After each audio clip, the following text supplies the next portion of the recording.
ও, আপনি তাহলে কোন বিভাগে কাজ করেন? স্যার, আমি সরকারি অফিসার নই, আমি একজন কামার।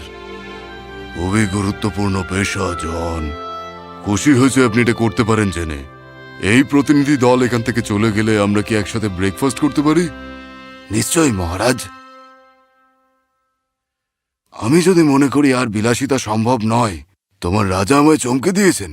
10টি ভিন্ন দেশের 10 জন শেফের তৈরি সমুদ্রের 3 মাইল দূরে একটি জাহাজে প্রাতরাশ।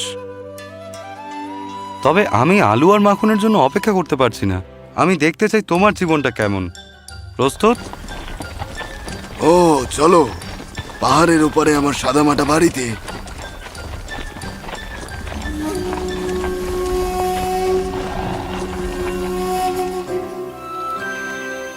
এই নাও, তুমি বিকেলটা এখানে ঘুমিয়ে কাটালে কেমন হয়? আমি একটু কাজ করে আসতে পারি।